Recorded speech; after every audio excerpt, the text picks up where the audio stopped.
John said we might have an all-cat Super Bowl. All right, y'all. What should we make of Carson Palmer's Bengals career? Will Joe Mixon have his finest season yet? And is it time for Willie Anderson to get into the Hall of Fame? Coming up, we'll answer those questions and more, so get ready for biting analysis and illuminating insights from John the Brain Sheeran, pseudopsychology, vegan Buddhist recipes, and rune reading from Dr. Hodgie the Electric Smoji, and uber-capitalist and borderline fascist ramblings from a man who would make the love child of J.P. Morgan and Joseph Stalin turn in his grave. Dadio Mustache MacDuke, because this is the #1 Bengals podcast. Wow, that was nice. Yeah. So profresh. Thank you, HR. Wow. Well. Profresh, not profesh, because it was fresh and professional. Yes. Yeah. Well, yeah, we're going to start kind of sticking to an agenda, having a little regiment. Yeah. We've been getting a little willy-nilly the last few weeks. Don't throw out an agenda with Dadio. He'll take that the wrong way. That's true. Well, welcome to the #1 Bengals podcast. I'm your host, Dadio McDuke. I'm joined as always by Dr. Hodgie Electric Smoji and John Willie Nelson Sheeran. And, of course, we have HR in the room. I'm talking about Bridget Janchow. Did I read that right? I think I did. No. But it's probably your best yet. Thank you. Bridget Jankars. And we have a very exciting show. We have a very special guest who paid a lot of money to be on the show. Yeah. And we're going to have him on for the second to last segment. But before that, we have some off-season material for you. We're going to be talking about, as Bridget said, we're going to be talking about the legacy, if you can call it that, of Carson Palmer. We are going to be talking about Willie Anderson and the Jungle to the Hall campaign. And we are going to talk about Joe Mixon's efficiency and effectiveness this year. But first, we got to talk about Brinks.tv, because they have just released a very, very insightful, fun podcast. It's called Mr. Believe Me, Dear. And it is about all the kind of behind-the-scenes thing about the show Mr. Belvedere that nobody really knew when they were filming. That, Mr. Belvedere was actually from the Bronx, and he faked his accent, yeah. And you have Wesley, the child, was actually a very established theater, actor who was just walking around on his knees. Nobody knew that either. So a lot of fun things about that show. Yeah. Can't wait to watch that. You gotta listen to that and watch that and brings that to you. But also, make sure that you like and subscribe and comment and turn on notifications and leave messages in the chat, but most importantly, to share the podcast with your friends. Tell them, I watched this. Yes, I'm not ashamed of it. And by the way, we took a poll of what fans want to see in terms of merch, and it seems like the most popular opinion is the mustache and beard of me and Hodgie. And so we are going to get working on making that merch for you. So, yeah. Does John. the curtain match the drapes? That's what they want to know. Right. John, how are you doing? Doing good, man. But I feel like, I don't know, it feels a little unfair, especially to Bridget, because, growing facial hair is a little bit harder for her, but also for me, because I don't really grow like that good of facial hair. So I feel like you've got the eyebrows. I'm a little down. discriminated against. I'll be honest with you. I'm just a little bit. Well, like in the DNH sports logo, John, you have the hat. You have the hat represents the John. I guess. Yeah. Brains can't grow hair. Yeah, was anyone interested in also the profile of a very long mid-30s lady's hair and eyebrows for John? The H represents the HR in the DNH. So you have that. I want to use whatever you're using on your hair for my beard, the conditioner or something. Is this natural fruit juices or what is it, Bridget? Because it looks great. Paul Mitchell. That's it. Okay, so Jungle to the Hall. Let's get to the Jungle to the Hall. And a lot of people are saying, put Willie in, insert Willie into the Hall of Fame, thrust Willie in. All these different things they're saying to get Willie Anderson. People aren't saying it just like monetization, Dadio. They're saying NSFW. Yeah. This whole show. Willie Anderson basically belongs in the Hall of Fame. And John knows it more than anybody. But our good friend Bengal Jim Foster has a campaign. He's run a campaign. And he gets all of the what do you call it, the peasants and the vulgars and all those people to come out and show their support. Yeah, for the rank and file Bengals fans to come out and show their support, because obviously, that can impact the kind of the PR for these organizations. And John, what do you think is going to happen? Is it going to have an impact? Or are we going to get Willie in? I don't think he's going to get in anytime soon. I feel like if anyone has a chance, it's going to be either Ken Anderson or Ken Riley, just because they've waited a longer time. I think there's been I don't want to say legislation, but there's been new rules with Hall of Fame where it's like more senior candidates can be inducted. So there'll be more consideration for those people first. I think with Willie, I think there just needs to be more time with him. It's just hard with him playing in an era where the Bengals just were not good at all. And despite that, he still had the accolades of Pro Bowls and All Pros. But unfortunately, like the voters, they will account for team success. They will account for how you impact how good your team was. And unfortunately, Willie's impact as a phenomenal right tackle, arguably the greatest of his generation and maybe of all time, it still didn't change the good fortunes of the Bengals as a team. But the more successful the Bengals are now, I think it makes the organization and the franchise look better to those people who are very antiquated. So I'm gonna say no for Willie right now, but down the road maybe. What do you think about Anthony Munoz in his new role? That help at all? Yeah, I think it's nice that he's kind of involved in that part of the process. Unfortunately, it's not necessarily, I don't think, going to help with convince the voters to vote for Bengals, but obviously they have a ton of respect for him and what he's done with everything outside of football. So maybe, but still, I still think it's just a little too early for Willie. So I want to move us to hit the puberty of his Hall of Fame career, Willie, before he's ready. Yeah. Well, I know Dadio wants to talk about his favorite person next, but I have to take offense to the rank and file Bengals fans at that event. Riffraff. They're important. Riffraff? No. Why do you take offense? You don't like I seeing was their there. faces? You think you're better than them? You think that you can just say, hey, I don't want to ever see you and stay out of my way because I'm one of the elites? You can't do that. What? What have you just done, Dadio? What did You think because That was a you're a season masterful. ticket That was a holder- masterful turn. What is saying the season ticket holders have no. Only the season ticket holders. What? You get to vote for the Ring of Honor. Now you're the only ones who even get to show up at the stadium. Come on, that's ridiculous. Okay, let's move on to Carson Palmer's legacy. And again, legacy is most definitely a strong word. You don't use legacy for a guy who had about one good regular season, if you will. Yeah. But look, He had a leg. Egregious. There's a lot of controversy on Twitter when one brilliant person who thinks, kind of goes against the grain and thinks outside the box, he came out and he said, come on, maybe Carson Palmer wasn't so great. Wait a minute, it was you. Inside, well, doesn't really matter, does it? But It does.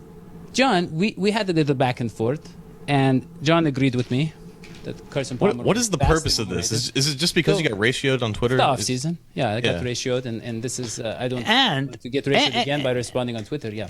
Yeah, and if I might point out, Dadio, what is that? I mean, you looks like you have a Joe Burrow bobblehead. Those aren't out yet. Next Yeah. to you, Yeah. I mean, is that just a Carson Joe Palmer? Burrow, yeah, no, I went down to the stadium. It was on the corner of Elm and Petrose Way. I went there and they were selling Bengals memorabilia, and the guy actually had the Carson Palmer bobblehead, and I said, no way, get that out of my face. He said, I'll be right back, and he brought me the Joe Burrow bobblehead. That you see right is there. a Carson Palmer bobblehead. They just put it. They've just The first one he brought was, that's true. But this one, You're saying you can't tell the It's- difference between that bobblehead and a Joe Burrow bobblehead? it says Joe Burrow on the I mean, it is a very do all ugly quarterbacks look alike depiction. to you? No, not all Very- quarterbacks. Do all white quarterbacks look alike to you? It's a very ugly depiction of Joe Burrow. I would say paint it they could. blonde. I would say that he could even file for defamation from the way they made him look. They in that really made him bobblehead. look like Carson Palmer. I mean, it And looks the fact disgusting. that you bought it from a homeless man who He- disappeared for a minute and came back with a bobblehead very quickly that no one Yeah. else can find because no one's been able to find the Joe Burrow bobblehead yet. But here's the thing. Why would anybody sell Carson Palmer? Why would they ever own it? Why would they not burn it like we burned his jerseys? But look, John, I want to talk about Carson Palmer's performances. Now, he had that one regular season where he had about 5 Hall of Fame caliber players on the offense, and they had a lot of momentum. They're doing really well, and basically, John, other than that, if you look at in the playoffs, he had one real game where he finished the game for the Bengals. And John, it was against the Jets, and I don't know if you saw that game, if you were too young, but he had an ANYA, so adjusted net yards per attempt of, let me see if I'm reading this right, because it's so small, I have to get my reading glasses. 2.18, John. 2.18. I didn't know that you could throw the ball and end up with 2 yards per attempt. And he also had a quarterback rating of 58.3. And Seems more of a shove than a throw, really. yeah, he was more of a little shove. But here's the thing, John. Also in prime time, of course, and by the way, that playoff game against the Jets, all of those numbers were significantly lower than what one A.J. McCarron had in a terrible game offensively, where it was raining and they didn't do anything for 3 quarters. He has still had way better numbers than Carson Palmer.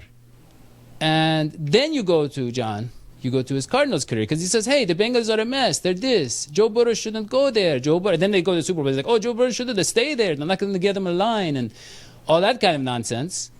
So he goes to the Cardinals, and he says, this is a real NFL team, right? And they put a great roster around him, great coaching. And, they're Super Bowl contenders. And he has an MVP caliber season with the top 3, top 5 voting MVP that year. So no one could say, oh, he was injured, he was this, all the excuses they make. He was having a great season. And then, John, what does he do? He throws 6 interceptions in 2 games. 6 interceptions in 2 games. And trying to find other numbers here. But Dadio, how long ago was all this? How long are you going to keep That was talking? his- Yeah, I was wondering, 30 what's the seconds? point of You're this? just going to cut me off in 30 seconds. I just want to know. I just want to know, how long ago did these events happen in history? this was the Cardinals one was 6 years ago. 6 years ago. Carson Palmer is one of the most talented quarterbacks to ever wear a Bengals jersey because he was a #1 overall pick who won a Heisman Trophy. He was a legitimately Didn't great win a Heisman in quarterback. Cincinnati, John. Who gives a crap? In 2005, he was Peter really Warwick good. In is the greatest 2006, receiver he was also ever. really good. He got injured in 2008 after a down year in 2007. He continued to be injured in 2009 when they just ran the ball 400 times. Then in 2010, the team was a joke, and he wanted out of there because the team He was a taking it joke. seriously. He was the reason they were a joke, John. John, He threw was 20 that- interceptions. And then he John, changed teams a few years later, and then he was still He was really good at terrible. 35 He was years old. terrible on the All Raiders. right. John, Is Carson there a Palmer was a point? much Is better there quarterback any than he point? Wait, I have a It's not even question. debatable. I have a question. wasn't talking John, about that. was it Heisman with an S or with a Z? Because Hold the on. quarterback I was coaching won the Heisman with a Z, and I'm telling you that was a very easy thing to win. John, here's It was what a I want to say. 7-Eleven You compare sponsor. them to Dalton. On Twitter, they were saying, oh, we would have done the same thing we did this year with Burrow, with Palmer, if he was healthy. That's what I'm saying is a lie. No, Palmer would not have won us 3 playoff games. No way. McCarron maybe. Never So once- never- this whole segment is to justify the crappy bobblehead that Dadio got on No, the Bridget, corner. you have to listen. Bridget, That's you a have to good point. understand. Let's wrap On it up this with show, once in a while, we descend into this weird obsession that Dadio has with. Oh, I know. He So still we're gonna owes me move money. on. Okay, It look, reminds you you of got duped. some people You who got are obsessed duped. with Money. China, or some I people who are paid for obsessed tickets, with man.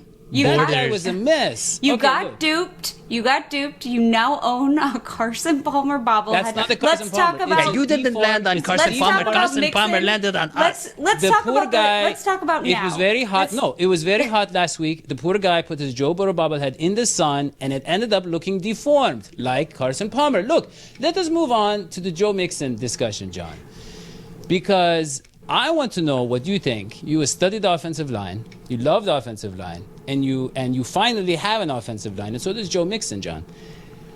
What does that mean? Because look, he's entering let's be honest, he's entering the point in his career where running backs who run as hard as him and with as such bad lines as him tend to have a little less zip, little less pop, right? So we have this combination where Joe Mixon, who arrived in 2017, after we lost Whitworth, after we lost our best offensive lineman, he finally has a top 15, let's say, offensive line.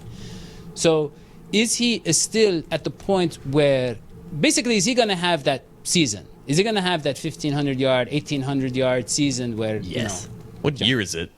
Like, are the Bengals? Do they want to be the Colts, where they just lean on Jonathan Taylor and then don't get into the Well, they playoffs? said they want to. They can't. They said that teams are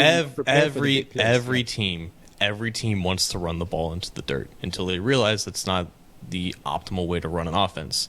Because running the ball inherently is just safer. It's not pushing. Okay, the let's ball say down the efficiency field. wise. Let's say efficiency wise. Is his efficiency going to go up? Is he going to run more? Efficiency Bengals- should go up, and that should be the point. Like, Yeah. the whole thing with Mixon is that for 4 or 5 years now, he's had to struggle behind a bad offensive line because they've tried to build the offensive line after investing a high draft pick in a running back, which is the opposite of what you should try to do. So now they're paying Mixon $10-12 million a year to get optimal production out of him, and they couldn't do that because the offensive line matters more than the running back himself. Now they have the offensive line in place. Mixon, luckily, is still in his prime. He's still very athletic. He can make something out of this offensive line. He can be a more efficient runner, and he can get more yards per carry, all that jazz. I don't think it means that they should run him 350 times into the dirt behind that offensive line. The offensive line will also just block for Burrow better, and that will lead to them passing the ball better. And then you can be more diverse, you can be more unpredictable, and then that will also help Mixon as well, because you're not running in obvious running situations because you have to, because you can't rely on the pass protection. So the efficiency will go up. I'm not sure that the total attempts will go up, and I don't think it needs to. Yeah, That was good. that's what I was trying to say. But good job, Because I'm not John, you would agree that, okay, fine, this is a different NFL and the quarterback and passing matters more. But the best games the Bengals had last year also happened to be Joe Mixon's best games. Yeah, but see, John, what he's saying and what we've realized is that you have the best games when the passing offense is working. And what I was trying to say, John, is that we're not going to maybe have as big of chunk plays, the 30-yard pass plays that Joe Burrow excelled in last year, because they're saying they'll try to take it away from us. So I'm saying maybe we have, more pass attempts, shorter pass attempts, and we have more situations where we have a 3rd and 2 and so forth, Yep. and maybe Mixon is more involved in critical situations. But okay, let's go to Joe Burrow. Speaks up. Yeah. Wait, hold on. Do you have a surprise guest here? Not yet. Dadio cares. Okay. Gotcha. Joe Burrow, he only paid for 7 minutes. But Joe Burrow speaks up.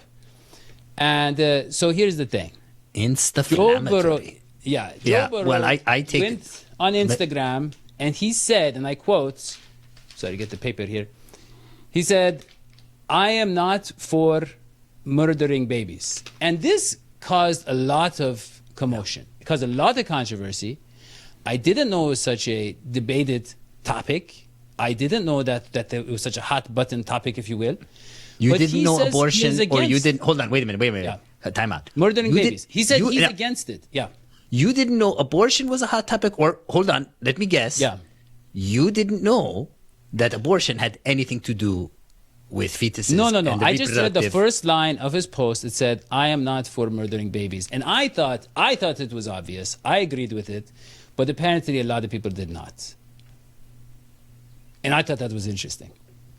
John, Bridget, Not a what do we do shred of in this nuance scenario? behind that mustache. Yeah. What do we do in this Yeah. scenario, really? I mean, it's such a tough scenario. go back and you guys let me read the first line. At least I read the first line. So But, first yeah. off, Hold on. so I think we have to. Do you know how babies are born? I think we need to we don't start have at the time basics. for that. We don't have time for that. I think he thinks a stork is involved. Go ahead. And with who he is, let him think that. He doesn't vote. We know that. So Joe Burrow shared. I think what we need to make really clear is Joe Burrow shared a post, and I don't remember the name of the account of the post he shared. So this is not something Joe Burrow wrote on his own. It's he shared a what I would call pro-woman post. Other people may not agree with me. That's my Yeah, opinion, sister. and that's how I took it. I really appreciated it. I take offense. A 7-year-old intern to the Insta-flammatory post. I thought it was Joe Burrow using his platform. But he shared the account. CJ Uzama shared the exact same post from the exact same account. Typical CJ, just copying everything. Following Burrow about 6 or 7 hours ago today. But this is not something like Burrow came up with, this 3-page pro-woman post. This is Bridget, something he I from shared it others. too, just for the record. Yeah. But the three of us. Thanks. Yeah, but they all Thanks, just pay attention to Joe Burrow. Yeah. Yeah. It's the same thing that he did a couple weeks ago. Like, he's getting praised for doing the absolute bare minimum. And it's not a bad thing that he's doing the bare minimum. John, you sound jealous too, John. I'm not jealous. I'm just saying it's good that what he's doing, but people are making a huge deal out of it. Yeah. But it's not Good save. Yeah. Yeah. It's a nice gesture. I will say I appreciate athletes have a big platform. I appreciate him using it to acknowledge something that means a lot to me. I'm sure others who don't agree with it don't like it, and that's the beauty of debate. Yeah, and I think it's a nice segue. Yeah. To the next. So let us see if our next guest agrees or disagrees and wants to debate. You want to put him on the spot about the big issues. Yeah. Okay. So now I want to welcome Mr. Greg Landsman to the show. Landsman. Greg Landsman. Yeah. Here we go. Welcome. Dadio cares. Thank you for having me. It's quite a show. Thank you. Yeah. So, Mr. Landslide, you Landsman. You are a councilman.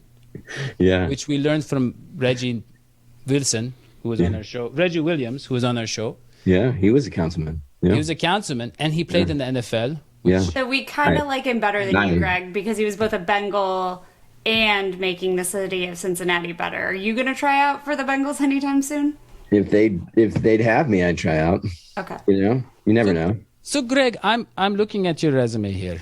Yeah. I see that you started the Every Child Capitalist campaign, and I think that makes sense to me. But then I started to read the details, and it says what? It says, let us give these free books to economically disastrous children. And he can't read. He needed one of those books. Well, my question is this. Yeah. What happens there? Because all these booksellers, they just try to make a living. Yeah. And I don't want to use the word communist, obviously. Because I know that's probably not good for you. The books get paid for. We pay for the books. Okay. It's called taxes. Yeah, no, this was philanthropy does. So philanthropy pays or paid for the books, and kids get them or got them for years and years for free. Kids that whose parents might not otherwise have a bunch of books, or not because books are expensive necessarily, just time, And so the way it works is every kid gets a book for the first 5 years of their lives every month. So they get 65 books, and they start reading at night more often with their parents, and it's just it makes a big difference in terms of brain development and the relationship with the parent. And so the thing is, when I wasn't under 5, but they looked at my height and they let me sign up. The thing is, they used to tell us this fairy tale that Dolly Parton delivers the books to your house when you're asleep or something like that. But Dolly Parton is huge on our island. You seem to have it's her. I don't know what the number is. We've done over 1 million books here in Cincinnati. She's been at this. It's her program. I can't imagine the number, but she does it all over the country. So it's got to be tens of millions, maybe 1 billion books. I don't know. It's a lot of books. Wow. It's a lot of books. Yeah. And they have a lot of critical theory in them, is what I'm hearing. No, there's no critical race theory. No critical theories. Okay. They're just children's books. I'm sorry, critical theories like mind, like teaching them how to think and all that. But they're okay with that. Mr. Landsman, I apologize on behalf of my guest. He knows nothing about politics, but I have come with some questions. Fire away. Yeah. Okay. Senator Landsman, what about Billy? A 6-year-old vegan whose parents consistently forget that honey is not a vegan food. He lives without any basic human rights, consuming bee urine infested, supposedly vegan foods. What can you do for Billy? And Senator Landsman. For Billy? Yeah. What about Trisha, a 30-year-old real estate agent who despises using petroleum gas-guzzling cars but can't currently afford an electric vehicle with all the options she needs, such as panoramic sunroof? What can we do for Trisha, Senator Landsman? And Senator Landsman, let's not forget about Herman. Herman has created his own language, and yet everyone from his employer to his landlord insists that he translate all of his writings into English. Senator, how can we help Herman? I'm assuming that this is sort of a take from the Joe Burrow retweet, because it wasn't that how Burrow wasn't that the content? No, of no, what- these This is are just how I these are talk. all- yeah, This is just how I yeah. talk. Oh, okay. It's because He's he the only said, one who knows these people. Yeah. Yeah, no, I don't know any of these people, so I'm not entirely sure how we can help. I'd Billy love to be Trisha helpful. Herman. Yeah, Billy. I hope there's a way to help. I don't know. I'm not Well, crazy. let me ask you about What about this. Hodgie? He's stuck on a dead-end job, Yeah, hosting some show supposedly about the Bengals. yeah. What can you do for Hodgie? No, I'm I kidding. just hug him, and tell him that he's loved. yeah. And, and that he's special, and not to give up. So I will step in because my co-hosts just cannot be trusted with company. So Greg and I have known each other for a long time, doing work for kids and families. And so one of the things I love about being a Bengals fan is getting to celebrate the city of Cincinnati and doing great things. Greg has been on city council, and now he's running a campaign that'll, cover Hamilton County, District 1. But Greg, first of all, tell us a little bit about your Bengals fandom, but also what does this mean for the city, and how are you thinking about just making Cincinnati the best that it can be? Because I know as Bengals fans, we think we're on the up and up, but what does that mean to you? So it's a huge thing for the city to have the Bengals be as successful as they were last year. I mean, economically, it's a huge boost. In terms of just the amount of people around the country, around the world that are watching Cincinnati, thinking about visiting Cincinnati. It's just, it's the number of eyeballs on Cincinnati has just, grown exponentially because of how well the Bengals did last year. It also helps, I think, with, sort of the collective pride and a sense of possibility. When you have a team that's, doing as well as they did, and in the way in which they did it, right? No one really thought they could do it. And there was, even when they got to the playoffs, we all thought, well, we're going to lose in round one, and then we didn't. And then, we beat the Chiefs, and then we somehow beat the Titans, and then we, get to the last 2 minutes of the Super Bowl. So I think it has a huge impact. And so into my own personal relationship with the Bengals is, I was in sixth grade in 1989. So this was, formative for me when they went to the Super Bowl, and I was so in. I was the biggest Bengals fan. And then, it was awful for a long time. And so when you go and you think, hey, this is the greatest team ever, and then for the rest of your childhood, it's a disaster, it's hard to trust them. And so I have a hard time I don't go to the games anymore. I wish I could. I'm too nervous. I'm too emotional. Maybe this year I can, sort of get past that and go to a game. But every time I've tried to get, to games here and there, but I always regret it because I'm just so emotional that it's easier to watch at home. Oh, no, we're out of time. Yeah. Well, Greg, I mean, he paid a very huge sum to be on I the paid show. absolutely nothing But to exactly be on for this show. 7 minutes. That's a huge sum around here. That's like our paychecks. Yeah, that's how much we Well, get paid too. The question, Senator Landsman, is what did you pay in dignity? Because you've lost a lot of it by coming here. Mr. Landslide, so I want to go to patreon.com/DHSports, and I want to tell you about our campaign. And our campaign is very much tied to the Bengals' success as well. The more they win, the more money we make also. And so the Bengals, they were not winning for a long time. And so we were just getting by with 5 patrons for about $50 a month. Then they go to the Super Bowl, and we're up to 6, believe it or not, 6 patrons. And the thing is, that is how we buy so much of the greatest stuff that we do. For Bridget, we got her, we told her to steal a laptop stand from her work. That was... And we got her lights from Walmart that sometimes work. And so I'm asking you to do what you can when you're on the streets, talking to the people, speaking the truth, to get out there and tell them, look, support the Number One Bengals podcast if you love your city, if you love your community. So, yeah. What do you have to say? Yeah. We need a 13th member of the Supreme Court to Senator Landsman. Do it for us. I will definitely share it, and I will be a viewer. I will be a fan. This was very funny. Thank you. And I'm a big fan of Bridget. She's one of my favorite people, and Thank you. She does great work here. Yeah. Right Great back work. at it, Cheap work. Greg. Great work. Yeah. Thank you, Greg. Yeah. thank you guys. Thanks. Okay. Well, I guess we can wrap this one up. So, John, any final thoughts about where the Bengals are headed and where the offseason is headed? When will we have actual things to talk about? Yeah, I feel like Carson Palmer would go like 14-3 with this team. I agree, Dadio. Okay, let's just wrap this up. So, I just Yeah. want to. Hey, John, I don't know if you saw on Twitter. Elmo got vaccinated. Puppets are getting the COVID vaccine now. I don't know if I you did saw see that. Yeah, it's great for So Elmo everybody should get vaccinated. representing the puppet community, making use of his platform and doing something that's well, right. and should apparently benefit all he didn't puppets. take to it because he's very red now. If you look at me and Hodgie, we have very natural skin tones. Well, Elmo is Bridget, distant. last time I went to get vaccinated, believe it or not, they actually turned me away. They said, you've been vaccinated too many times. Can you believe that? I mean, I think said there's 14? a Goldilocks approach to vaccination. Yeah. Yeah. Well, I think that's all we have for this show.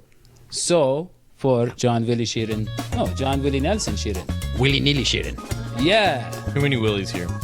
And HR and Dr. Electricus Moji and Greg Landslide.